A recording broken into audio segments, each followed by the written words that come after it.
Most investors hear group home and immediately move on. I almost did the same thing. It sounds complicated, like a high liability and a high stress type of investment. But something happened recently. I came across an off-market residential and business investment of a group home with a seller that I know personally. And when I stopped to actually look at the business model and the figures behind it, it actually got me interested and I decided to look into the industry.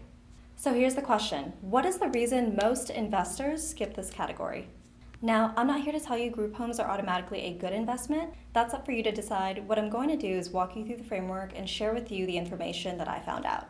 I'm Allie and I'm a licensed realtor and investor, and I'm generally curious about how businesses operate and actually work, so I'm just here to share that with you guys. When most real estate investors look for a deal, they're typically looking for a familiar template, their buy box.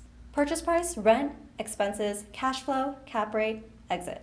Group homes don't fit that buy box. They come with licensing, staffing, care requirements, compliance, inspections, nothing that looks like a normal residential purchase.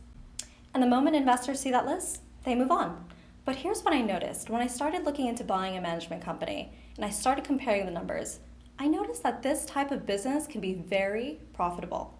But don't get me wrong, it is harder to understand, which means fewer people actually get into it and do the work, which means less competition. A house is valued on different things: real estate fundamentals, condition, location, square footage, comparables. But you're not just evaluating real estate, you're evaluating the business that happens to occupy the real estate. And those two have completely different valuations.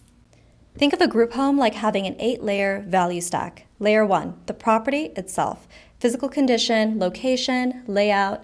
Number 2, use case, why it works as a group home. Layer 3, licensing and compliance, what approvals exist. And is it transferable? Layer 4, occupancy history. Is demand real? Layer 5, staffing, who runs the day-to-day. Layer 6, reputation, trust from families and referrals. Layer 7, documentation, very important. Layer 8, buyer fit. Do the numbers make sense? The same property can be a strong deal for one buyer and just a complete mistake for the other. It really just depends on who's buying. So when someone asks what it's worth, how much work are you going to put in? What are you going to pay your staff? What are you going to charge? I've come to realize that there are a lot of questions that you need to ask yourself as an investor because you're not just buying real estate. You're essentially buying another job. Most people never even get to these questions, but if you look at the figures, you realize that we're over 6 figures in bed deficiencies here in Clark County alone. There might be a lot of growth for those that are considering getting into this industry now. Tenants typically shift with lifestyle preferences. Senior care, assisted living facilities, they don't disappear. That doesn't mean every group home is a good business or that the demand is there across multiple markets. It just means that the underlying need isn't going away. Another thing worth understanding is income. A group home can generate revenue in ways that look nothing like a traditional rental. And this is where private equity figured something out before most individual investors did.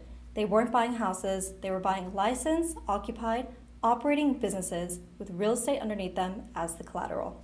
Now, group homes involve real responsibility. People live there, families trust you, they trust the operator with someone that they love, staffing has to be right, compliance has to be maintained, and safety is not optional. The downside isn't just financial, it's operational, legal, ethical, reputational. So who should actually be thinking about this? Preferably another group home operator, not passive investors, not people who don't want to think about operations.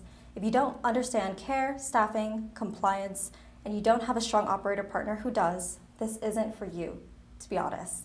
But if you're an existing care operator who wants to own real estate under your business, this could be a logical play. I would say if you're a real estate investor and you fully understand what you're acquiring, it can make logical sense. Now, if you're a buyer who only looks at the numbers, I would figure out a way to maybe see the operations firsthand. For this type of situation, you're buying a business. The question isn't, is this a good deal? It's, is this the right deal for me? And do I actually understand what I'm buying? And here are some additional questions that you should be asking, and I'll list the rest below. I won't be sharing specific details or figures about the situation, but if you're genuinely curious about owning a group home, I'll list a link with the intake form below. The point is the framework, and it works whether you're the buyer, seller, or just trying to figure out if the category is even worth your time. And the hidden money here isn't hidden because nobody knows it exists. It's hidden because people stop at the complexity of working through it. I'm Allie, and I'm genuinely curious about how businesses actually work. If that's interesting to you, feel free to subscribe and stay updated for more.